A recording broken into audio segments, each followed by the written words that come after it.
Hello and welcome to Gritty Reboot, the show where we make fun of TV's dark side. I'm Kevin James, and with me are my hosts, co-hosts, friends, and lovers, Hunter Markham and Sarah Dunaway. Which one am I? We'll discuss this after the show in private. We'll see. Friends and lovers is not mutually exclusive. We can be both. Oh, that's a really good point. I mean, I did use plurals. I think people caught that. Yeah, was that song like part-time lover, full-time friend? Yes. And anyway, on this show, we talk about horror TV and movies. And today we'll be discussing the top 10 anime scenes where guys get a nosebleed and fall over when they see a pretty girl. Because I still don't understand what the hell that's about. I know exactly what you're talking about. It's like the Japanese symbolic stand-in for, oh, they totally got an erection right there. And I don't know why a nosebleed was the first thing they came up with, as that will tell everyone what's going through their head. The first time I saw that, I was fucking baffled. The 105th time I saw it, I was still the same amount of baffled. Because I've never, gotten a glimpse of a girl's cleavage like they do in an anime, and then instantly got a nosebleed and, tipped over on the ground. Well, you know how, when you get an erection, all the blood goes to your penis, and so therefore it also comes out of your nose. It makes perfect sense when you think about it. Look, the blood gets confused. It doesn't know which way to come out, so some of it's like, this is an opening. I lay awake in bed thinking about these things. Well, let's get started. I haven't actually seen that particular trope, but in Persona 5, there's a moment where you first meet your blonde friend who's clearly supposed to be very sexy, even though she's 15, and music begins playing that's sort of like someone just stepped into a 40s jazz club. It's really it's okay, clearly I'm supposed to think she's hot because smoke comes up out of the grates all of a sudden. Like an 80s music video. Yes, it's wild. It's like Well, we should get started on this episode then. So obviously number 10 is when Master Roshi first sees Bulma in Dragon Ball. Goku! Oh yeah, I can summarize Dragon Ball Z. It's 90% people screaming that Goku isn't there, 9.5% waiting, and 0.5% actual stuff happening. I have had to write sentences for students about Dragon Ball Z because that's what they were interested in, and I was trying to teach them how to write. And even as I wrote them, I had no idea what I was saying. I was just Super Saiyan Goku does a whatever. Frieza, I don't know. I have no idea. Well, yeah, the Frieza arc is completely integral to the understanding of the show. Obviously.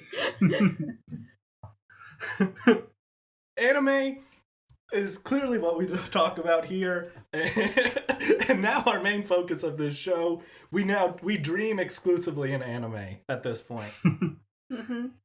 I mean, it's a nice change of pace after Riverdale. Yeah, it's like how old people dream in black and white because they saw black and white movies. I started dreaming in Zoom recently, and I was really disappointed because I spent, we're in coronavirus times, and I was spending just 8 Zoom meetings a day, hours and hours a day on Zoom, and so I started dreaming in box format. God. Not cool. We live in a technological hellscape. Now when I want Jonesy to take his clothes off, I ask if I can share my screen. I don't even know how to hit on people anymore. It's wild. Yeah, sharing your screen's about as risque as it gets right now if you don't live with your partner. Absolutely. Sometimes even if you do. You guys go to... Speaking of getting a nosebleed. Neither of you can go on a business trip and then call each other, so you just go into separate rooms in the house and do sexy Zoom calls. Should we actually introduce what we watched? Oh yeah, we've been watching this show called Wynonna Earp, where this chick goes around shooting Western zombies in Canada. Yeah, that's pretty much it. Mm-hmm. That's the how would you elevator pitch to the show? Because that was mine. How would I elevator pitch this? Badass great-granddaughter of Wynonna Earp. She's her own great-grandmother? Wait, There's a time paradox. She goes around shooting people with Wyatt Earp's gun. Yep, that's the show. You've sold me, Sarah. Book it for 4 seasons. How would I elevator pitch this show? Well, it's basically just Get Shorty. No. Apologies for people who saw this whole episode and get what that joke is a reference to. Oh, fuck. I finally got that joke. And I've seen the whole episode twice. Yeah, it really is just Western outlaw great-granddaughter shoots zombies in Canada. There's no elevating that. Classic Western Canadian zombie show. Yeah. You know. By now, you've seen dozens of Canadian Western zombie shows, and you say, what's the difference with this one, guys? What makes it so goddamn special? And I say to you, that there's a really hot girl who's also a lesbian. Yep. Breaking all the barriers here. Which okay. Since we're just, how is she still with Champ? That's what we were all wondering. Yes, that's where I was going. So I was about to say, we're throwing out our format. We're just talking about whatever happened in this show as it comes up. And Waverly is one fine piece of ace, to quote the Oscar-winning film Billy Madison. Yes, she's a gorgeous girl and very nice and really into research and pretty fun. And she has this boyfriend that's like it's like that boyfriend, like your friend's boyfriend, who as soon as your friend's out of the room, all of you are like, oh my god, I cannot believe she's still with him. When is she gonna dump him? So you project a lot onto Waverly, Sarah. Like that whole first part where like really into research and she's fun was like basically your self-description. Did you have that boyfriend? Every girl has had that boyfriend. Yeah, Is Kevin now that fiance? No, but I mean, I've been there. Like, I mean, would you describe me as your officer hottie? Yeah. Clearly, you're my officer hot. But no, I mean, I feel like if you've dated multiple people, chances are one of them was a real stinker, you know? Oh, just one? Okay, I've been... At least, you know? I would say, I've gone above and beyond in that category. You've always been ambitious. I've been, hopefully if I date more than my share of terrible people, then maybe someone else can just skip right to the good part. Like, I'm taking all the bad karma for someone else. This is literally the premise of that, what's that awful comedian's name? Dane Cook movie, Good Luck Chuck. Gee, I haven't seen that. Like, even I haven't sunk that low. I kind of forgot that movie existed, and I would like to go back to forgetting that. Me too. I've never seen it. I'm with you, man. For our next episode, we'll be watching the classic Dane Cook 2005 stand-up comedy special, Vicious Circle. Ugh. Now there's a horror movie. It's got horror. It's got a little ghoul goblin creature named Dane Cook. And we won't laugh at all. Something for everyone. Have you ever watched the YouTube compilations of, like, Dane Cook telling the same joke as another comedian? Why would I have watched that? Because it's amazing watching how he'll take a funny joke and just, like, ram it into the ground. Like, you'll see what, help me out here. We both like him. He's really funny and dry. He has, like, kind of the bowl cut brown hair. Dimitri Martin. He'll take, like, the same joke as Dimitri Martin, but he'll, like, add so much energy in cursing it that just, like, saps all the funny from it. Like, Dimitri Martin would be like, I was at the shoe store the other day, and he would be like, so check it out. Like I was fucking at the shoe store the other day. And you're like, wow, this is so much worse. It's Dane Cook. It hasn't aged well, but if you ever watched Carlos Mencia, if you ever delved or dove into the mind of Mencia, which was that beautiful show, then you've seen true bleak comedy landscapes. I did, unfortunately, watch a whole half an episode of that, so yes, I've never seen I'm it. familiar. I make you are smart the lucky decisions. One. Yeah. Look, it's not entirely my fault. I was 13 when that show came out, and I was like, Comedy Central, that's where edgy comedy happens. I was wrong. Yeah, you were very wrong. All I remember from that show is him trying to use catchphrases that were mostly offensive. That sounds right. But, so Waverly is dating Champ, who's a fucking ultra douche, and he has way too big of a part in this episode for him to not to die at the end. Ugh, so upsetting that he's not the one who dies at the end. And just, he, like, makes your skin crawl when he does all of his, like, a million kisses on Waverly as she's grieving. You just, take him out back, put him in the dumpster, and finished. I joked to Sarah that Champ looked a little too comfortable kissing a crying, non-responsive woman. He's done that before. Like, not his first dude, time. all I could think about in that scene was he's kissing all over her, but the entire scene he just has the most chapped, crusty-ass looking lower lip where no one on set got him chapstick, and it's just like, nobody wants to kiss that. It's fucking disgusting. And yeah, I think most of my notes are pretty much like, he's gross and I hate him. Do you think he like accidentally scratched the actress who played Waverly with those chapped lips? Like every kiss is like opening another like scrape along her cheek. Psychic scars at the very least. Just think about what's her name? Dominique Provost-Chalkley.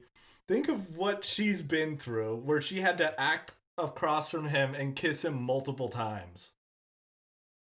Hollywood really mistreats women. It really does. They didn't pay her enough, whatever it was. And considering this show has a budget of the McDonald's dollar menu, she definitely didn't get paid enough to be... Like, he kisses her like 37 times in about 4 seconds. And what I think we have to remember is this is Canadian, so their dollar menu is technically worth less than our dollar menu. Yeah, 900 Canadian dollars is like 16 American. Waverly did wear her hair down for a large portion of this episode, which allowed me to make fun of Kevin for the time 2 episodes ago when he didn't think Waverly had long hair because it was up. It was in a braid. The braid shortens it. There's some sort of mathematics or physics to that, which I can't explain, but like you braid hair, it gets shorter. Yes, but not so short that you can't tell how long it is. Look, all I'm saying is her hair changes depending on the style it's in. I think we can all agree. She's like a freaking mermaid. She has like long, beautiful locks of hair. I love that in this show, no matter what everyone else is wearing, because we have Bobo, the main villain, trotting around in a fucking bearskin cloak. And we've got Doc Holliday in like a full Western getup, just without spurs. But there's all like multiple layers. Like he's got a shirt and a waistcoat and a jacket and a hat and everything. Like they're dressed like it's 30 degrees. Waverly's running around in a miniskirt at all times. The girl's impervious to cold. I actually want to ask about Doc Holliday's wardrobe because like I have t-shirts that don't last more than a couple years. He has apparently been wearing the same outfit every day since like 1860. The trick is wash on cold and always air dry. Your clothes last forever. I like to think that he just like wades through a river and that's how he gets clean. He's just with his clothes on. Does he get clean? Motherfucker always looks dusty. He looks like he sleeps under the bed with the dust bunnies. Well, we see how dirty he gets pretty early in this episode when, Hunter, you had some choice words for the Revenant woman who comes on to him. Is she a Revenant? I don't know. This girl knocks on his trailer door looking like every drunken mistake I've ever made. She's definitely got some sort of disease. Her teeth are pointed north and south, all sorts of different directions. And he's just like, oh, I'm going to grab your hand and put it on my dick. Where... I know it's been 100 years since you got any, Doc, but fucking have some standards. I didn't think she was that bad looking. I mean, I also don't associate her with drunken mistakes. So there's that. You don't make drunken mistakes. You make drunken good decisions. I make different drunken mistakes. I definitely did notice the teeth. They were pretty messed up. I'm also not sure why this scene happened. No, I don't get what it adds. That was the main problem I had with it. Was just like, what's the point of this? Is it trying to sex it up? I think they're trying to create intrigue, maybe, with Wynonna and Doc Holliday. Oh, give me a break. I mean, it fails. I think it's like, oh, like, does he really like her? Does he not? And I just don't care because he doesn't have enough charisma for me to care about that. I'm really trying to be respectful to this man.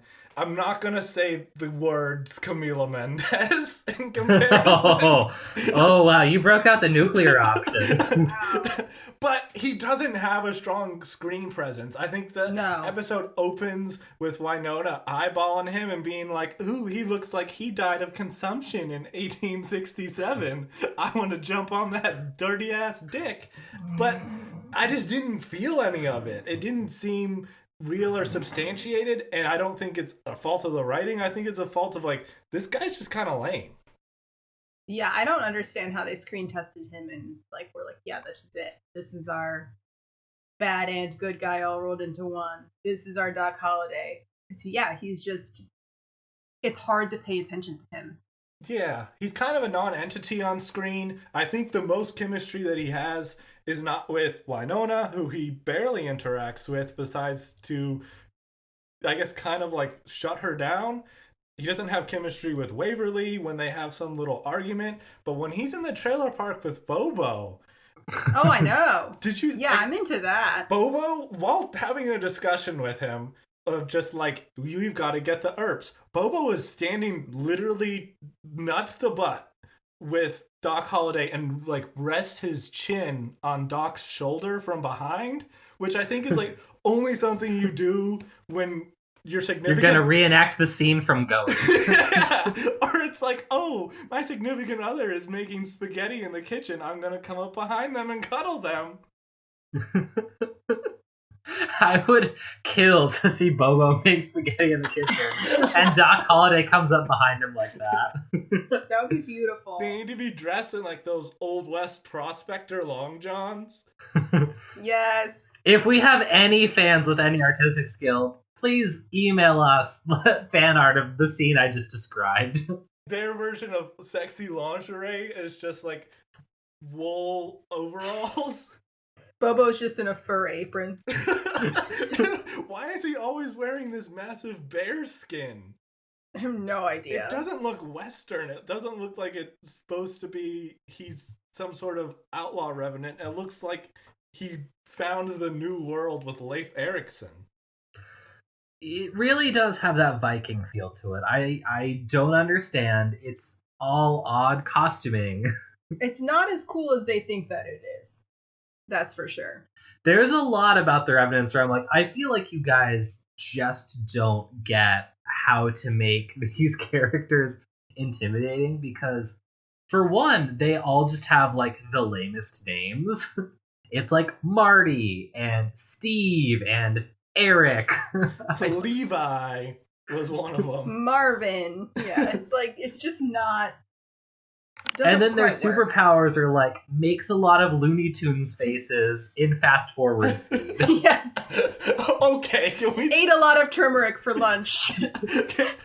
Can we Very talk about teeth. that special effect? Because the bad guy in this episode... You were right, Kevin. I apologize. Last episode you said maybe they shot their wad early with having a fucking shadowy hell demon revenant. And I said, you know what? It's only gonna go up from here. Boy howdy, I fucked up. Because this guy's super revenant power is A, killing indiscriminately with a Bowie knife, and B, vibrating really fast. Vibrating faster than, well, you have your toys, I have mine. Hey, was that line in this episode? No, that was last episode. Okay, because I don't know how it fit into last episode because this is where it would have made more sense. But yeah, the other dude just...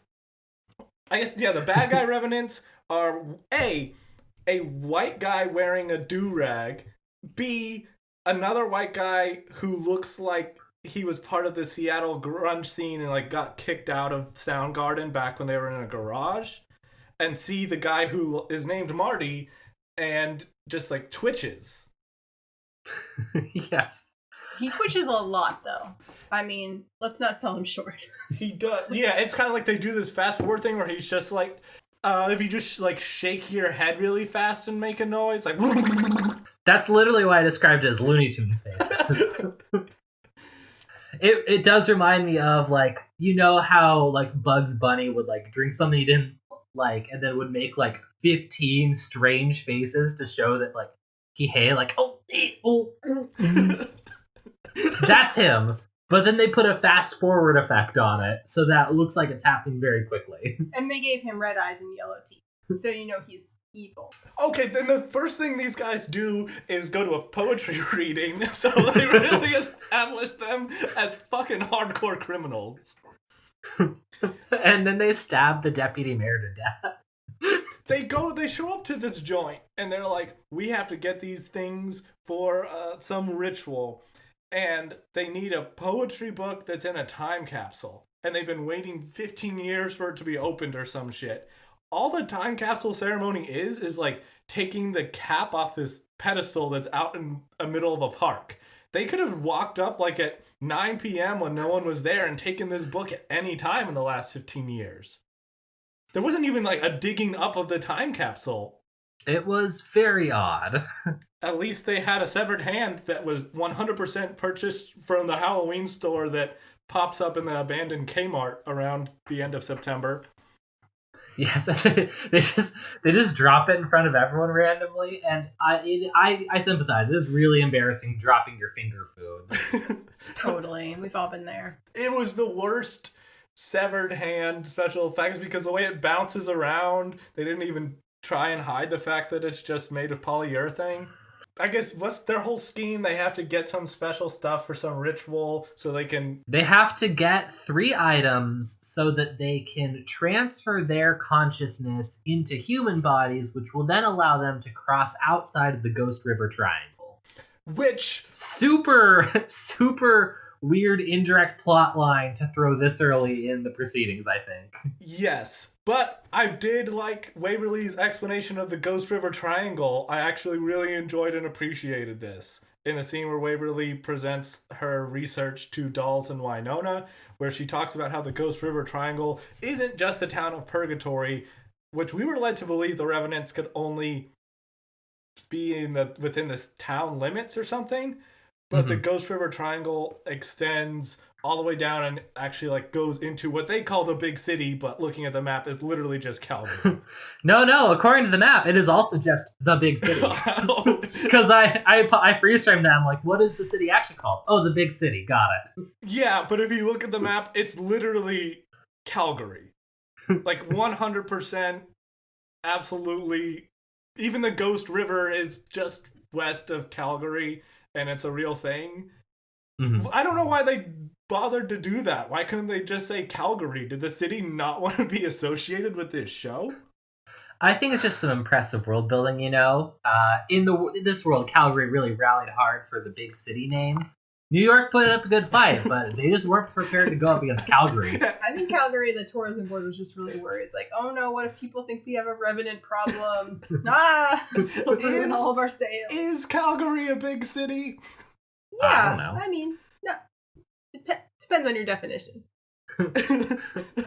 I mean, I don't Next know. to Purgatory, population of 53 people, it looks big. Yes. But it does explain why in the previous episode they were at a nightclub and all these other things, because the Revenants aren't totally constrained to just this small town. They can kind of range, and part of this Ghost River Triangle is in the city, so they can totally go to nightclubs. In which case, I don't know why they're dying to get out. All right, Calgary has a population of about 1.3 million. So it is like over twice as big as Portland. It's a pretty big city. Wow, I had no idea.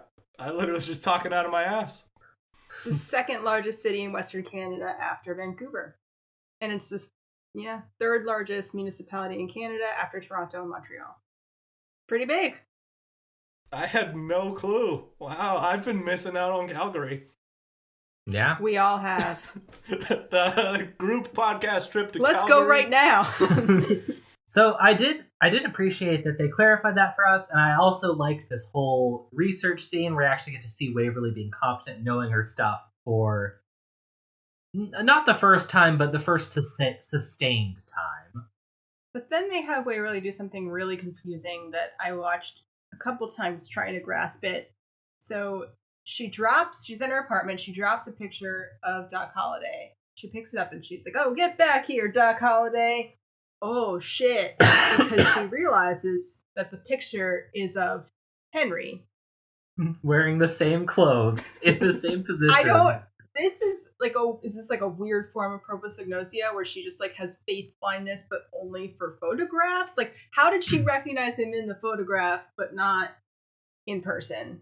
Like, she was able to ID him based on looking at the picture, but not when he was standing in front of her. What? It's the same thing. We find him very unmemorable, so maybe she was just kind of ignoring him.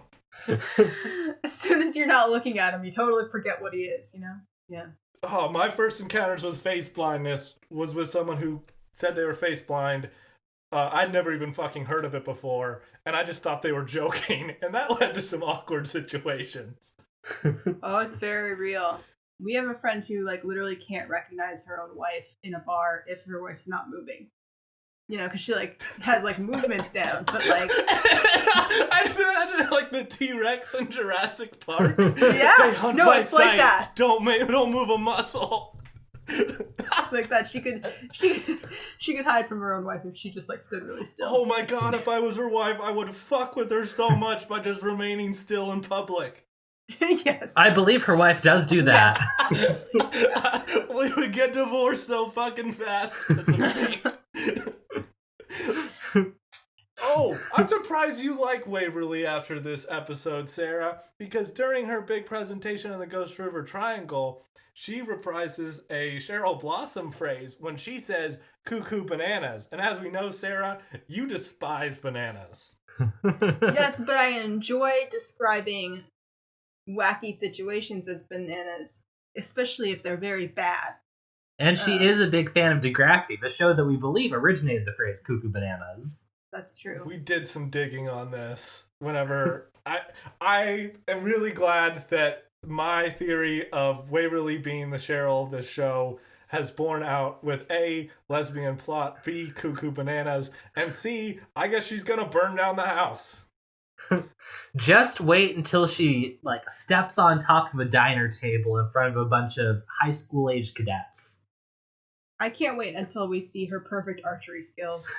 Well, now you're just getting into my dreams from last night. I woke up with a nosebleed. Though I want to actually draw you guys' attention to something that originally this research scene went on a little longer and was going to reveal even more information about the world. Really? But I guess it had to be cut in for time. But luckily, I found the initial extended script. So if you guys would mind cold reading for me, I think our listeners really appreciate seeing a little extra glimpse into the world. Absolutely. What parts do you have in mind for us? Well, we've got Dolls, Waverly, and Wynonna. So, Sarah, do you want to reprise Waverly, or would you prefer something else? Either way, doesn't matter. Tell me what to do. Waverly, I guess. Okay. Hunter, Dolls, or Wynonna? Ooh, I'm a sassy Southern broad, so I'm feeling very Wynonna today. Damn it! All right, I'm Dolls. Right. You said "damn it," like you really wanted to be Wynonna, though. Don't we all? Isn't Wynonna the goal? I mean, I can be Dolls. I feel like no, you be Wynonna. I think you'll pull it off better. I think you're just better at being like an intimidating, very buff black man. I think you can inhabit that role. Yeah, that's what people always tell me. Absolutely. All right, are you guys ready? Yes. Waverly, we need information on every last revenant. Knowing these killers could save your sister's life someday. Sure thing, boss man. I'll start with the most terrifying one of them all. Mikey. Mikey? Sis, are you playing a joke on us? No, he's really named Mikey, Wynonna. He even made his own branding iron so he could sear his name into the flesh of his victims. Okay, it's just Mikey sounds like the name of a third grader you make best friends with at summer camp, not an evil outlaw. Okay, that's one revenant down. Who else do we have? Well, the only one who's possibly more fearsome than Mikey is his right-hand man. After the ferocious Mikey, I can't imagine anyone could be scarier, except maybe Tiny Tim. Oh my god, Wynonna, you did read the files! I did it. I'm so proud of you. What? That's really a revenant named Tiny Tim? Wynonna, are you and Waverly both messing with me right now? Whoa, hey, I'm on your side, dolls. And by the way, being right about guys is a new experience for me too. Tiny Tim's trademark was a 2-inch revolver he named Tinier Tim that he packed full of glass shards and... Let's just move on to a new revenant. Please, tell me there's at least one revenant with a name that I won't feel embarrassed to write down on an official report. I have one right here and... Ooh, you're not gonna like this. What's wrong? This guy seems pretty tough. Arsonist, rapist, cannibal. Just flip over the page to see his official name, which is... Oh. Yeah, that's Chunky Wonky. Okay, that's it. I'm done. If you need me, I'll be getting drunk in my office wondering what I did to deserve this awful assignment. Huh. I dated a guy named Chunky Wonky once. He was pretty cute, too. Do you think this Chunky Wonky is taken? So yeah, that's what the scene originally was, and it really sheds some light on the naming scheme here. I like that Dolls is it possibly taking after Wynonna and being driven to drink by the very existence of this strange world where everyone has the worst names possible. Which I'm blaming partially on the creator of the comic because I think his name is Bo Smith, so maybe Bobo was a self-insert for him. Oh, that makes things so much worse. It really does. Like, naming that character after yourself. I don't know if in the comics he dressed in bear skins, and I just want them to slowly add more and more Viking stuff where, like, next time he's carrying an axe, and then he's speaking in some sort of accent, some sort of... I'm just imagining, like, if I wrote a story, I'm like, I need a really terrifying name, and I need to insert myself in the story. So the villain will be Kev Kev. Little Kevy. He's bad to the bone. I mean, that could work if I was writing about, like, kindergartners. He's a totally radical kindergartner who's summoned from the dead. Kevy Webby's last stand. He cares about 3 things. I don't know what they are, but they all end in murder. I think we've created the next villain for these guys. They can take it easy since clearly after guy who kind of sometimes runs fast in this episode, they could clearly use some help. I don't... Yeah, where do you go from here? Like, who's the next villain? Guy who just has, like, a little too much eyeliner? I'm just thinking of that. I think you referenced this movie before, Mystery Men, where there was that one character, Blue Raja, who just throws forks at people. And spoons. Don't discount the spoons. I just, like, they might end up getting this deep into the bottom of the barrel. Let's hope so. This guy listens to My Chemical Romance sometimes and just gets really angsty. So I can relate. Tread carefully. Don't put on Under Oath around him. He will just go ballistic. He will punch a hole in the wall when his mom tells him to turn off the PlayStation and come to dinner. Oh my god. Sarah, did you just have a flashback to one of your one awful boyfriend? I didn't actually date that one, okay?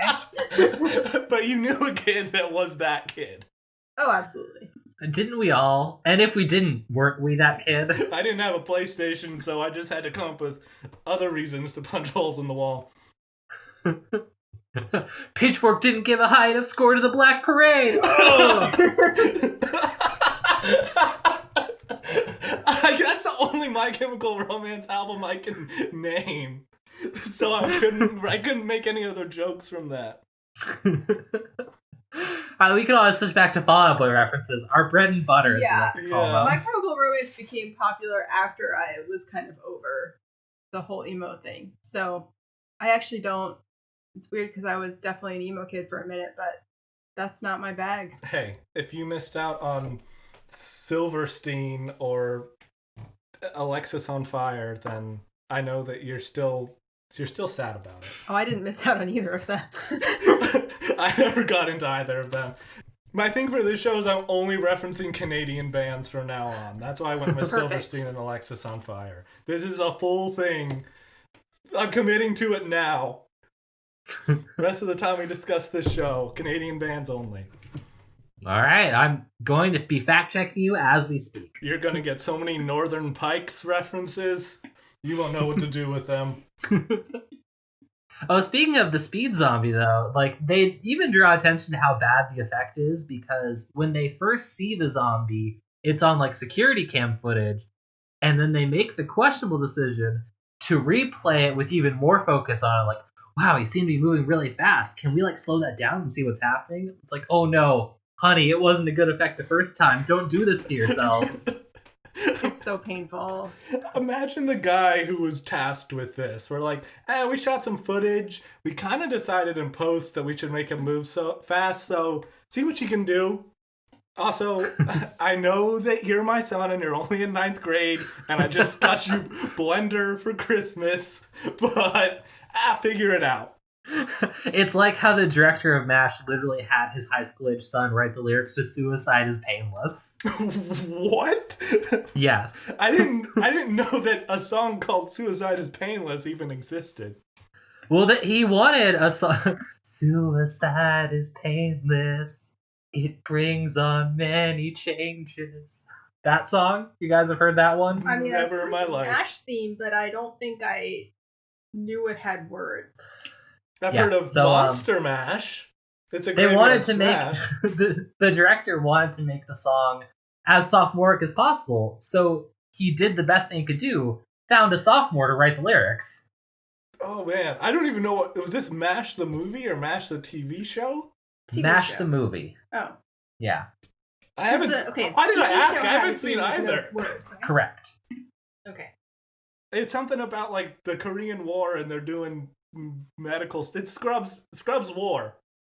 Yes. More or less. Yeah, my parents watched it sometimes when I was little, so I've heard the theme. I've never watched an episode of it. Yeah, it was a hit movie, and then they developed it into an even more of a hit TV show. More of a Gilligan's Island type of guy. I don't know why those two are associated in my brain. I think I saw bits and pieces of each at my grandparents' house. Both just have really catchy theme songs. Yeah. I wanted to talk about, we get a hostage scene here in the show that we're discussing, where this is the most plot hole-ish thing in this, where these revenants take hostages in a convenience store where Champ and Shorty are in there. Champ is in there, I guess, to buy blue truck nuts for his F-150. And really disappointed to find out he didn't already have like a massive collection. You know, he's in there, he says something like, I'm getting something for my truck. And I was like, truck nuts, truck nuts, truck nuts! 100% truck nuts. Because he's exactly that guy. And they get taken hostage by the three bad revenants. And Dolls and Wynonna's situation is to send Wynonna in unarmed. And the revenant's first move isn't to shoot her and kill her. Which, why not do that? Well, I guess Gary, our lead villain revenant, just thought that was a bad move and really unfair. He knows there are 9 episodes left, and he can't just rush the plot along like that. But why? No idea. It didn't make any sense. Well, and then Wynonna gets this clue for how to open the safe to get part of the ritual, whatever. And without using like a stethoscope or any kind of equipment, she just puts her ear against the safe and listens to the lock. That was a really weird filler scene too, because they're like, "Oh no, we don't know how to open it," and then Wynona's like, "Oh, I think I can open it." Listens, opens it. Like it just killed 30 seconds. Well, but she also was like, "Okay, I have some clues here from this dude. What's the point of having clues if you're having to listen to the lock? Like, why wouldn't she actually decode it, like on the paper?" There's just a piece of paper which we never see, and there's never an analysis scene where, oh my gosh, and like numbers floating by her head, and some sort of fucking Da Vinci Code shit where she figures it out through Sudoku magic. It's just. Or like takes a picture of it, sends it to Waverly, and Waverly figures it out. Something like that. Waverly says, oh yeah, you got one of these models of safes. Or, and hear me out, this is kind of a stretch here. Maybe it turns out Shorty is good with numbers, and she brings those numbers to him so they have a little more time to develop rapport before his quote-unquote sad death at the end of the episode. I'm still in tears. I still have. We hadn't talked about it yet because I didn't want to break down. It still feels too soon. It's too fresh. It's too raw. It's too real. Shorty, known as the guy I described as, he looks like he knows when to fold them and when to hold them in episode 1. I don't think we saw him at all in episode 2, but now he's back in episode 3 just in time to get murdered to death. Yeah, he wasn't in episode 2, was he? He's had a total of like 3 minutes of screen time, 2 of it from this episode, and very little of it with Wynonna. Yeah, there was one scene before where she walks into the bar and she's like, Shorty, you're still here, you're alive, you're a person. And he's like, I'm gonna give you alcohol. Here's 1 shot. And that's all we got of him. And I was just like, he is man who pours shots, which is reductive to a bartender and bar owner, I know. But we didn't have anything else to go on. And all of a sudden, when he and Champ are wrapped up in this hostage situation, we're supposed to be crying our eyes out over Shorty. Yeah, it's weird. But, oh, did anyone else think when Wynonna finally cracks this safe, the Revenants go into it, or at least the super weird guy with the yellow teeth does, and the other dude's standing in the doorway, I was just screaming at the screen like, Wynonna, push the last guy in, close the safe. I thought that's what was going to happen, but she just absolutely sat there like a bump on a log the whole time, doing nothing to save her own skin. Put them in the safe, go get the gun, open the door, and shoot them all. This seems so simple to me. I don't get it. Right? Disappointing. Why didn't she have the gun to begin with either? We've tried this before when she went into the club and didn't have the gun. It doesn't work. Exactly. Hey, after Plaxico Burrus's instance with guns and clubs, she decided she shouldn't go in armed. That's a niche sports reference. For all our many sports fans out there. Plaxico Burrus was a wide receiver for the New York Giants. He carried a gun into a nightclub. It went off and shot him in the leg or foot or something. And then he went to prison for a year. Weirdly, I feel like I have heard this before. I think people made a lot of fun of it when it happened. Yes, that's surely why. I mean, if you think about it, he deserved to be made fun of for it. Also, it's just a really wild name. Plaxico Burrus? Mm-hmm. Hey, there was Ebenezer Ecubon, who played for the Cowboys, Cordell Stewart for the Steelers. That late 90s, early 2000s era had the best football player names. Actually, Ebenezer Ecubon would be a fucking Revenant name in this show. Oh, this is a great Revenant name, yeah. This is old Ebenezer. He shoots your dick off. That's his thing. That's just... I want that as a... Honestly, that's better than some of the names they've got. Season 1, episode 4, Cold Open, is Bobo looking directly at the camera and saying those exact lines. And then Wynonna walks in and she says, good thing I don't have a dick. Correct. Wynonna does have some pretty good lines this episode. She does. I'm looking over my notes here, and I'll keep my eyes open for a zombie wearing an icy hot patch is pretty good. After they're explaining, these are all, paradoxical items, like a heart with no love, or the voice of a mute. So her just, casually, dismissing it, that's great, icy hot patch, got it. Or the guy whose hand gets cut off, and she's like, he's gonna miss his bus. That was good. How did you feel about her penetration joke there in the final act? I liked it. Because that was when she's about to be possessed after she doesn't lock the guys in the safe and the bad guys transport them to another location where they can do this ritual, and this dude's spirit comes up out of his body and is about to possess Wynonna. She says, "This is not the kind of penetration I'm used to." Which, as far as last words go, that'd be pretty dope. I also feel like it better addresses what we were talking about last episode, where like this character would not hesitate to make those kind of lewd jokes. Yes, I like that she just went for it. I also like that of all the revenants here, most of them just kill each other, and she doesn't have to do that much. I'm actually very confused on like how long revenants stay down when they're not killed by the Peacemaker. Because like last episode, guy got shot like 4 times, is up in the time it takes them to turn around, yell at each other once, and turn back. But Marty, the vicious Looney Tune monster, he gets put down, and like he's down for hours. Yes, and right before that, Marty had stabbed the white guy with a do-rag, who we'll get into wave caps at a later date, and their purpose and how if you're white, they're not going to work. So why would you wear one? But he gets stabbed, but he's just laying there, and the other revenants are like, when's he going to get back up? And Wynonna's like, I don't fucking know. This isn't an exact science. You just carved this man's heart out and ate it in front of me. So, could be a while. 7 to 10 business days. I think Marty's just like, he's kind of like a toddler, where he's either like 100% terror energy monster or he's asleep. I want to draw you guys' attention to one joke that didn't work for me, but could have, but Waverly tried a little too hard to sell it. Wynonna rightfully disses Champ by saying, I've met some guys who are worse than him, but not by much. And Waverly goes, oh, excuse me, met? And then she does, like, the most, like, smug, goofy, like, mugging for the camera. Yeah.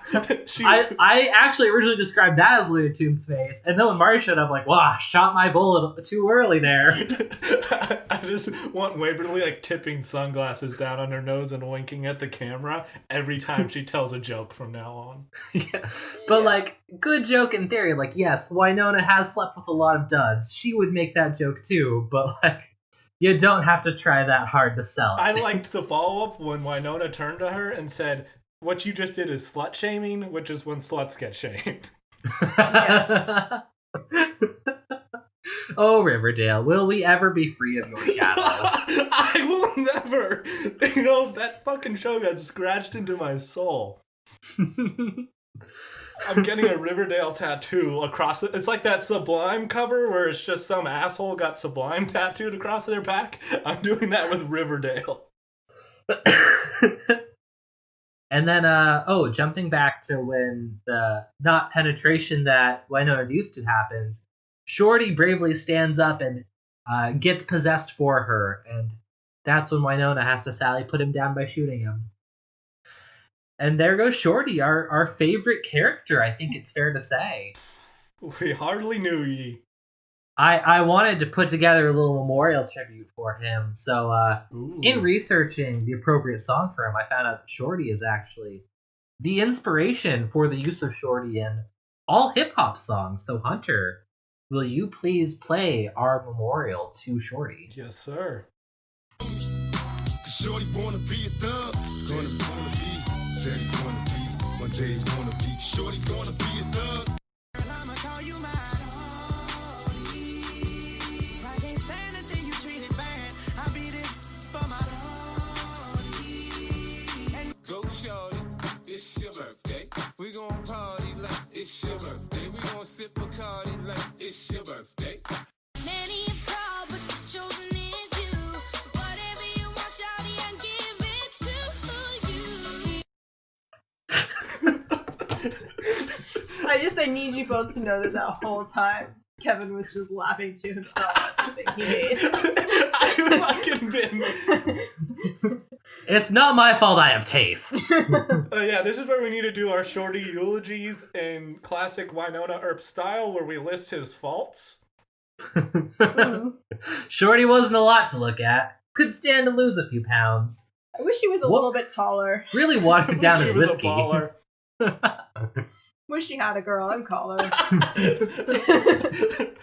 Rabbit fur hat and a 6'4" Impala. Shorty was pretty ugly, not very well spoken. I once took one of his motorcycles and fucking blew it up. That was cool. He wasn't really involved in that, though. Then I shot him in the head. Got nothing else. He gave me free booze once. I don't know how you guys feel this up, but I always hate when like an unimportant character is killed, but like the show acts like it was an important death, and then usually it's never revisited. Oh, yeah. Yeah. I mean, it's fine if you show someone, like some person on the show being upset over a death and like their grief is what is important to the show, but not just like everyone's supposed to be sad, but we just met him. No. Yeah, everyone's crying their eyes out. We don't even have any sepia-toned flashbacks for this.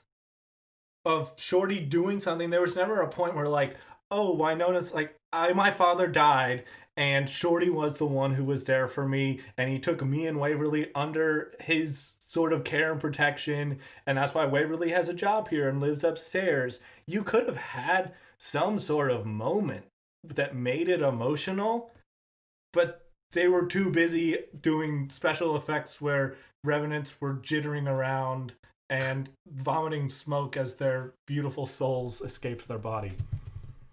Yeah, I mean, the most, touching thing that happens as he dies is that he references Gus. And we're like, oh, he knows Gus.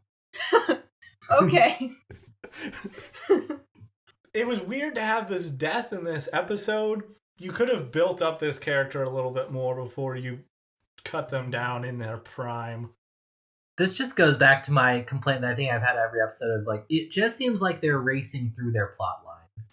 Yes. Yeah, like the 3 things to find could have been like a whole Horcrux journey of, trying to beat the clock, trying to beat the revenants before they find the pieces. Like there's just so many ways that you could have played this out with suspense. Sarah, we are going to have to just embargo all J.K. Rowling and Harry Potter references based on her recent actions. Yeah. I know. But, sometimes people are just fucking crazy.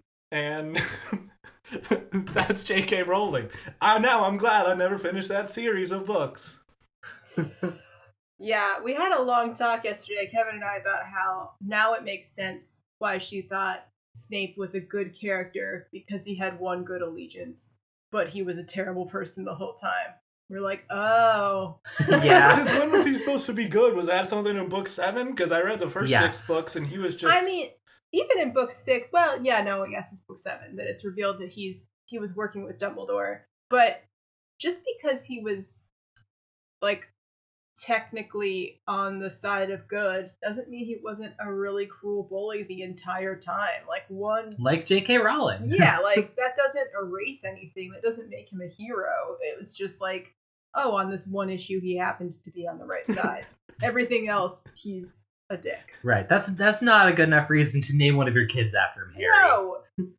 I think Fred or George might need a little more love there. They were good. They made like weird candy or something. I don't remember what they did in the book. And one of them dies on behalf of Harry in the final book. Mm-hmm. Rest in peace, Fred or George. Never could tell you apart. The Tia and Tamara of the Harry Potter universe. I guess Ron would be the Taj Mowry in that case. It's a sad thing to think about. Smart guy, great TV show. The elevator pitch for that is he's a little kid, but he's really smart. Just like Ron, super smart. Imagine waking up with a nosebleed with that fucking idea. You like race into some sort of executive's office and you're like, got the show of the fucking century here. Get this. He's a kid. He's like 9, 10. I don't know. I can't tell ages with kids. I've been doing coke for 6 straight days. This kid's really smart. I mean, you're looking at me like you want me to say more, but you're mindful. If we're gonna critique the premise of every Disney Channel original TV series, that might not be the one to start with. They're twins. They live in a hotel. That's it. That's the show. I can sense you have some reservations about this. Get it? Hotel reservations? See, we've got a lot of joke material for this. Greenlight it, please. My house is about to be foreclosed on. Oh, can we talk about this character who Doc Holliday, I guess, is looking for some reason, and who was helping the Revenants in this whole body switching scheme? The Stone Witch? Yes. Because Stone Witch is a fucking cool name for a doom metal band. I hope she's really cool. I have high hopes. It's no part of canon. I was thinking of like Harsh Toke and Beelzebong, which are both great bands. So Stone Witch, I think, could tour with them. The Stone Witch, we don't see her, but she drives around in a Mary Kay car, I guess. Mm-hmm. So we needed more bright pink sedans in this show. I'm very confused why no one walked the extra 20 steps to like see whoever was in the car. Yeah, she pulls up because the Revenant's like, now that I'm in Shorty's body, I'm gonna leave the Ghost River Triangle and get in this woman's car and go off to who knows where. But Dolls is there the whole time and he's got guns and shit. Why didn't they shoot this car's tires out or do something to try and capture this evil lady? They don't even need to. The car never drives off, does it? It drives off like after Wynonna's had a protracted struggle with Shorty, who is not her finest moment because Shorty was wounded during the hostage-taking process. He's got a heart condition. He's somewhere between the ages of 45 and 60. And she really has a hard time kicking his ass. Mm-hmm.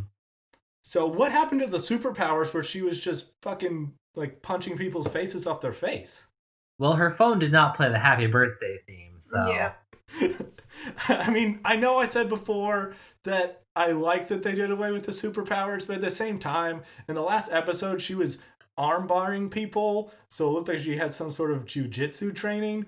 I don't know why they slowly just made her less and less competent of a fighter in the last couple episodes, but I want her to be badass again.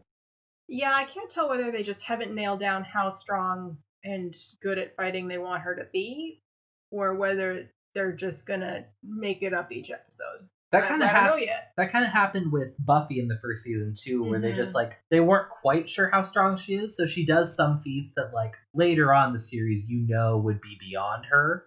Yes, that's true.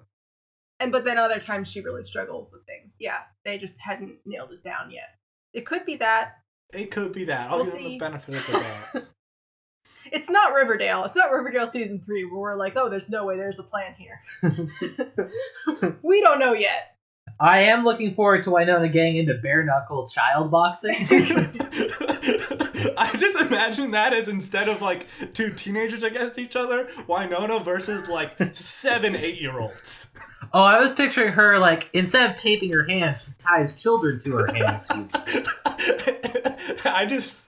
Either way, it'd be great. Not enough shows have the protagonist beat up mobs of children. This episode ends on a really strong note too, which is Wynonna is chatting with Doc Holliday, basically hitting on him, and then he reveals that he's her dad's best friend, granddad's best friend.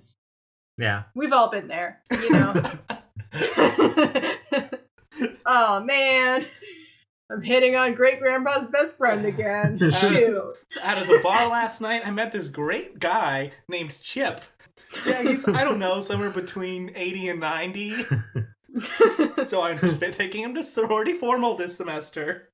He just really look like he'd know how to play some bingo, you know? Like, he's pretty young for his age. He has some flame decals on his walker. He's got great stories about the time he voted for Eisenhower. He said he remembered when there wasn't an interstate system. That's the only thing I know about Eisenhower's presidency is he made the interstate highways happen. He also made overtures towards integration and desegregation. Had an interesting economic policy. Welcome to our podcast where we discuss dead progressive presidents, guys. He was a Jehovah's Witness. I know that. He was the first man to identify the military-industrial complex as a threat to American democracy. See? Basically exactly aligned with the Republican Party as it is now. Yeah. What a sweet guy. Good old Dwight. And, oh my god, I forgot to talk about my favorite line in this entire episode. I thought we already talked about this isn't the sort of penetration I'm used to. No, there was a better one. In this end scene where Doc Holliday is saying some platitude about horses, Wynonna turns to him and says, "I hate horses." Which I relate to because I hate horses. That was a complex line of reasoning to follow, but I think I got the picture. Horses are disgusting. They're stupid. My least favorite smell on earth is the smell of horses. Now I really How do you regret- feel about ponies? It's just as bad. They're just a slightly smaller horse. They're just a horse that didn't get its growth spurt. Now I really regret sending you my Centaur romance novel to proofread. I mean, I know a lot about horses. I grew up riding horses, but holy shit. They're dumber than stumps. Alright, does anyone have any other notes on the episode to share? Just in case people think this is a horse hatred show, I like horses just fine. Like, I'm not into them, but they're fine. Just had to stand up for them. One thing I love about Canada is they are the world's #1 exporter of horse meat. So Canada has a robust policy of horse murder. And Wynonna Earp, as a staunch Canadian, is living up to Canada's reputation. On a related note, I'm moving to Canada. I mean, you don't have that far to travel. It's 10 miles. At this point, I might as well just do it. Go for it. Oh, I did have one last note about a really weird reference that was in there when Wynonna opens the safe. When she gets a combination, she goes, "Survey says," and like, Jesus, that's dated. Is that a Family Feud? Yes. Like, when was this reference written? In 1976?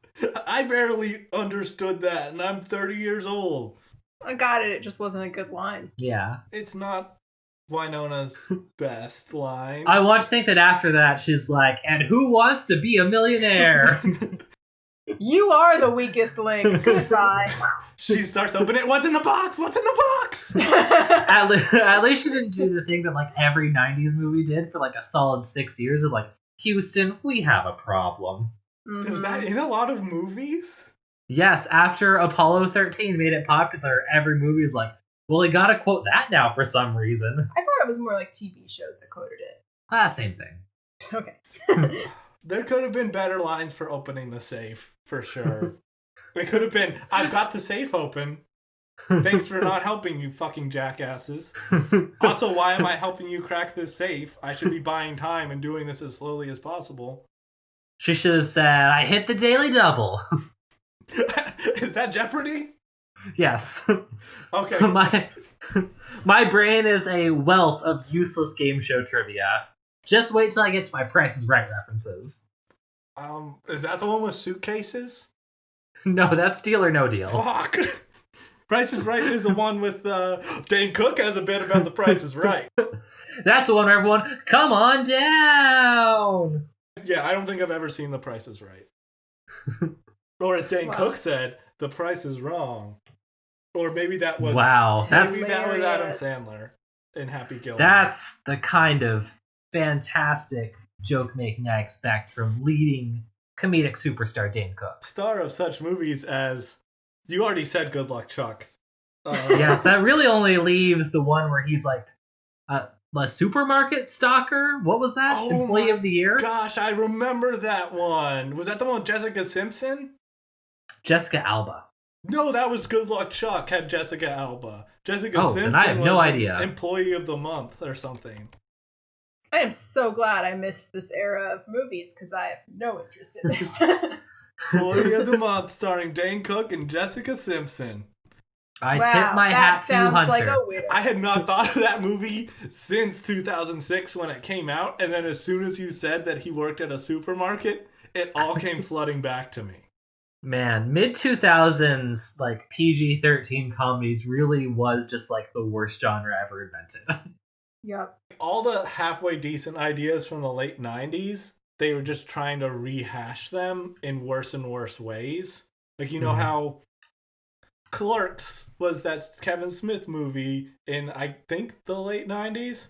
And it was already bad enough. It's guys and they work at a convenience store. And then there's that movie Waiting, where it's just like, they're guys, but they work at a restaurant. And then with the Dane Cook movie, they are at the point where, like, he's a guy, but he works at Walmart. At least neither of you guys remembers the John Heder film about 3 adult men playing Little League Baseball, the Benchwarmers. I refuse to watch that one. That's like a turning point in my life where for the first time I said, no, I will not watch this stupid, shitty comedy film. When you first started talking about movies about supermarkets, the first thing I thought of was Go with Katie Holmes. I have Which never is heard actually of this. a good movie. But I think that was probably like 10 years before the movie. Oh, sure. Rub it in that you have good taste. What's the movie with Jennifer Connelly where she's like roller skating around a supermarket after hours with some dude? I have no idea. I don't think I've ever seen this. It was an 80s movie or something. Okay, Go is a 1999 crime comedy film that stars Katie Holmes, Jay Moore, Sarah Polley, Scott Wolf, Taye Diggs, Breckin Meyer, Timothy Olyphant, Jane Krakowski, and Melissa McCarthy in her film debut. I am just learning that Breckin Meyer is a single person and not a comedy writing duo. It's not a law firm. Did you get a speeding ticket in the last 3 months? You may be entitled to a cash settlement called Breckin Meyer.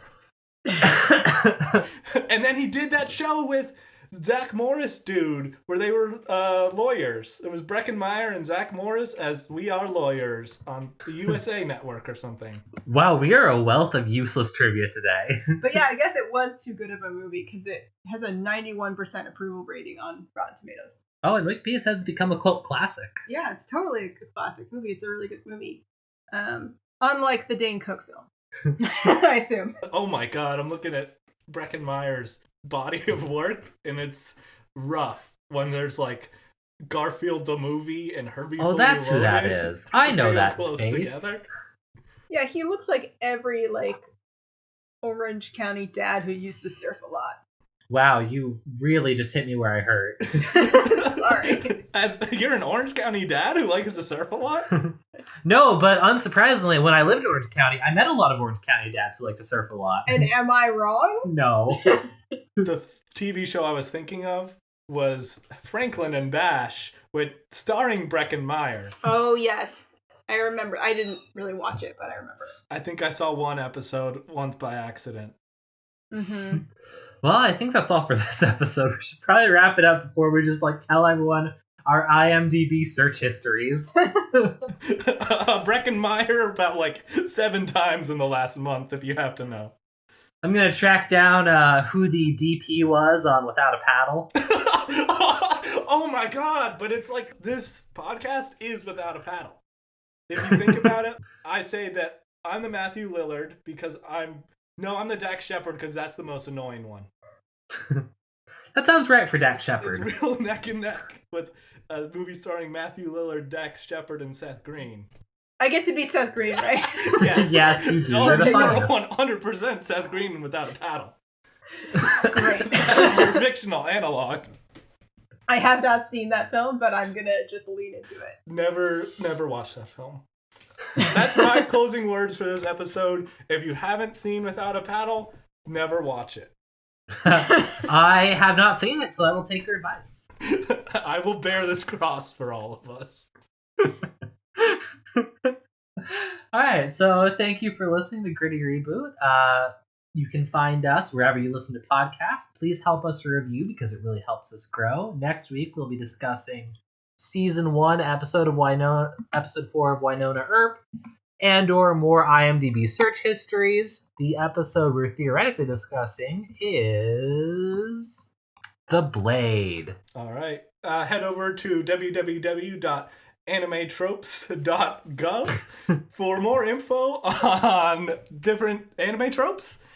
Hit us up on Twitter at Gritty Reboot Pod, by email at grittyrebootpodcast@gmail.com, or our website, which is www.